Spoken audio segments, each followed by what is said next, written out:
नमस्कार। पीताम्बरा ज्योतिष चैनल में आप सबका स्वागत है। आइए दर्शकों, आज हम बात करेंगे कि आपकी जन्म पत्रिका के अनुसार कैसे जाने कि हमें ज्वर कैसे होगा और ज्वर किस तरह का होगा, क्या उसका निदान है, कुंडली में ऐसे कौन से लक्षण होते हैं, ग्रहों की किस तरह से युति होती है। मान लिया लग्नेश और षष्ठेश सूर्य के साथ में है, लग्न का स्वामी और छठे भाव का स्वामी सूर्य के साथ में बैठा है, सूर्य उनके आपस में दृष्टि है, तो निश्चित बुखार हो जाता है। और ये जब जब होगा, जब वो गोचरवश सामने जाएंगे तो बुखार होगा। छठा और अष्टम में सूर्य हो, यानी छठे भाव में और अष्टम में सूर्य जब होगा तब भी अक्सर बुखार हो जाता है। अष्टम में चंद्रमा और राहु होता है, केतु से युक्त होता है, तो चौथिया ज्वर होता है, यानी 4 दिन तक बुखार रहता है। अष्टम का स्वामी चंद्रमा राहु केतु से युक्त हो तो भी 4 दिन का बुखार होता है। यदि क्रूर षष्ठयंश में छठे भाव का स्वामी हो तो भी 4 दिन तक बुखार रहता है। जन्म में मंगल हो, अष्टम भाव में सूर्य हो तो दाह या ज्वर होता है, तेज बुखार होता है। तुला राशि का सूर्य यानी सूर्य क्षीण हो, नीच का हो, चंद्रमा क्षीण हो, केंद्र की दशा में बुध की अंतर्दशा हो या शनि की दशा में बुध की अंतर्दशा हो तो भयंकर बुखार होता है। सन्निपात कब होता है?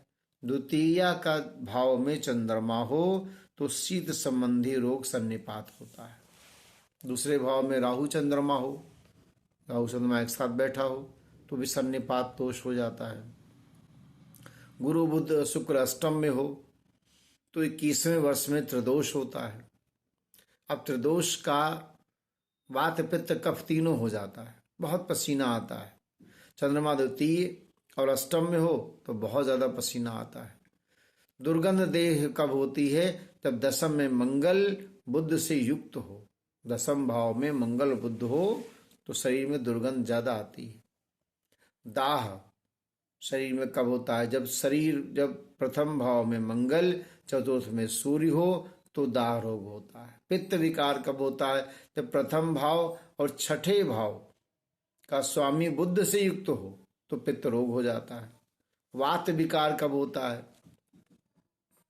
तो वात विकार गुरु लग्न में हो, शनि सप्तम में हो तो वात विकार हो जाता है। प्रथम और छठे भाव का स्वामी शनि से युक्त हो, 7वें भाव, 9वें भाव, पंचम भाव में मंगल और शनि लग्न में हो, क्षीण चंद्रमा हो, शनि 12वें में बैठा हो तो वात रोग हो जाता है। शनि की महादशा में केतु का अंतर हो तो वात पित्त रोग होता है। नीच जात से झगड़ा होने लगता है, प्रदेश गमन होता है। 7वां, 9वां और प्रथम भाव में मंगल शनि चंद्रमा हो तो वात रोग हो जाता है। लग्नेश लग्न में हो, शनि छठे भाव में हो तो 41वें वर्ष में वात रोग होता है। शनि पाप युक्त हो, द्वितीय युक्त हो तो भी वात रोग होता है। लग्न में पाप युक्त चंद्रमा पापदृष्ट हो तो भी वात रोग होता है। कर्क के सूर्य पर शनि की दृष्टि हो, वात रोग होगा। चतुर्थ में शनि हो तो वात पीड़ा। चतुर्थ में जब शनि होता है तो बहुत अधिक वायु की पीड़ा हो जाती है, वात रोग। शनि चौथे में होने पर और दशम में मंगल हो, उस पर शनि की दृष्टि हो तो वात रोग। बुध छठे भाव में पाप ग्रहों से दृष्ट हो, क्रूर नवमांस में हो तो कफ अधिक हो जाता है।